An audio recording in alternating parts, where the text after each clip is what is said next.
Hello, my friend, God bless you. Espero que você esteja bem, que Deus abençoe você e sua família, tá bom? Nesse vídeo você vai aprender sobre raio iônico, ok? Vem comigo.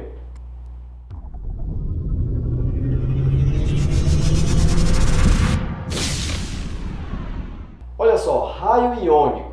Professor, no vídeo anterior a gente falou sobre raio atômico. Legal, tá aí na descrição, né, desse vídeo, você pode assistir essa videoaula sobre raio atômico. Só que nessa videoaula nós vamos falar sobre raio iônico, então é o raio de um íon, tá bom? O que é um íon? É um elemento carregado positivamente ou negativamente, beleza? Positivamente ele se chama cátion, negativamente ele se chama ânion, ok? Então, vamos pensar aqui. Vamos pegar, por exemplo, o sódio. Vamos pegar o exemplo sódio? O elemento sódio. O elemento sódio, se você verificar na tabela periódica, o número atômico dele é 11, tá? É 11, ó. 11, beleza? Então, fazendo a distribuição eletrônica, nós temos 1s2, 2s2, 2p6, 3s2, 3, só 11, então 3p1, 3s1, beleza? Então, 1s2, 2s2, 2p6, 3s1, bacana? Olha só, se você anotar, o sódio na sua camada K, ele tem quantos elétrons? 2 elétrons. Na camada L, ele tem quantos elétrons? 8 elétrons. E na camada M, ele tem quantos elétrons? 1 elétron, beleza? Então, o sódio, certo? Sem carga nenhuma, ou seja, o sódio neutro, certo? O sódio neutro, tá? Ele tem quantas camadas? Ele tem 3 camadas. Legal? Bem, se você remove um elétron desse sódio, o que vai acontecer? Antes de remover, vamos olhar aqui em termos de estado neutro, quantos prótons ele tem e quantos elétrons ele tem. Quantos prótons ele tem? 11 prótons. Quantos elétrons ele tem? 11 elétrons. Lembre-se que número atômico é igual a prótons e é igual a elétrons. Essa igualdade ela é válida quando você tem um elemento no estado neutro. Beleza? Neutro. Bacana? Então, como o sódio está no estado neutro, 11 prótons, 11 elétrons. Ok? Bem, se você observar, o sódio na sua última camada tem um elétron. Bem, se o sódio tem um elétron na última camada, eu te pergunto, para ele conseguir a estabilidade, é mais fácil ele ganhar 7, ficando então com 8 elétrons na sua última camada, ou perder um elétron? Perder um elétron, tá? Porque se ele perde esse elétron aqui, a última camada passa a ser a segunda, que já tem quantos elétrons? 8 elétrons. Então, o sódio, ele prefere perder um elétron.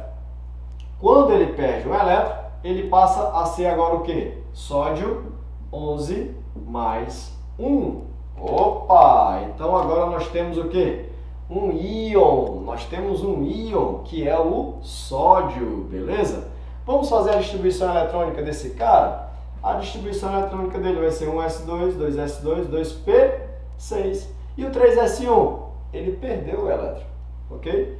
Então, quantas camadas agora ele tem? A camada K tem 2 elétrons, a camada L tem 8 elétrons, ok? Vamos ver então agora aqui o sódio positivo, né? Ou seja, é um cátion, é um íon, beleza? Tem quantas camadas? 2 camadas. Quantos prótons? 11 prótons. E quantos elétrons? 10 elétrons. Significa dizer que ele perdeu um elétron, tá? Ele perdeu um elétron daqui. Você já consegue notar exatamente essa diferença, não já? Aqui, ó, olha só. O sódio tem um elétron a menos do que o sódio nêutron, tá? O número de prótons permanece constante. Então eu te pergunto, se o número de prótons permanece constante e a briga é prótons e elétrons, se você tem menos elétrons aqui, significa dizer que os prótons no núcleo ele vai conseguir puxar mais fortemente a eletrosfera.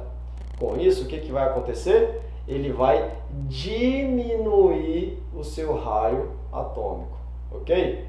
Logo, quando eu falo de cátion, né, eu tenho que o raio do cátion é menor do que o raio do elemento neutro. E observe aqui comigo, você tem, ó, no elemento neutro, você tem quantas camadas?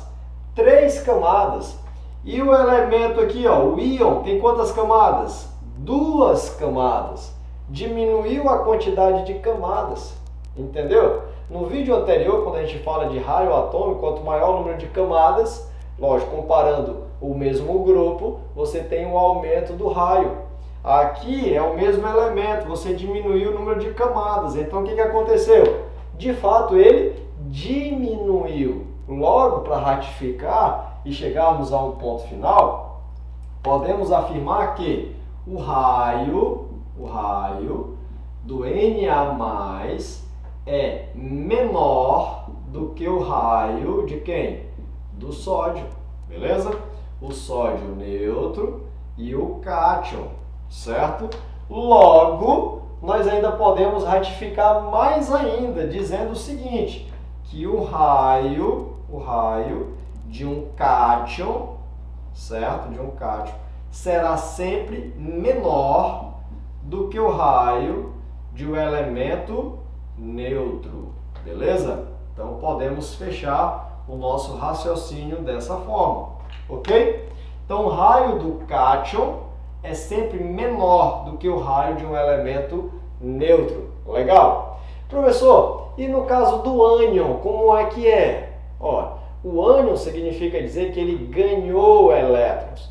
Então a gente pode só destacar bem aqui, por exemplo, aqui em cima, ó, você tem o oxigênio, tá? O elemento oxigênio atômico, e você tem o oxigênio -2, que é o ânion. Então aqui está no estado neutro e aqui está no estado carregado, ou seja, ele é um ânion, beleza? Tá bom? Olha só, qual é o número atômico do oxigênio? É 8, 8 para cada um. Quantos prótons esse cara tem? Quantos elétrons esse cara tem? Quantos prótons o oxigênio tem? 8. Ele está no estado neutro. Quantos prótons, quantos elétrons? 8 e 8. Quantos prótons? 8. Quantos elétrons? 10 elétrons. Então se tem mais elétrons, significa dizer que agora a eletrosfera começa a sair mais do núcleo, ou seja, se afasta um pouco mais. Logo, o raio do oxigênio, nesse caso aí, o oxigênio -2, o ânion, né, ox, ele é o que? Maior do que o raio do oxigênio em estado neutro, beleza? Logo, a gente pode finalizar dizendo isso aqui, ó. O raio do ânion é maior do que o raio do nêutron, beleza? Então, o raio do ânion é maior do que o raio do nêutron, beleza? Ok? Então, se você gostou desse vídeo, deixe seu like, compartilhe com seus amigos, tá bom? Se tiver alguma dúvida, deixe seus comentários, tá? E outra, fechando, o raio do cátion é menor do que o raio do átomo neutro. O raio do ânion é maior do que o raio do átomo neutro, beleza? Forte abraço e tudo de bom!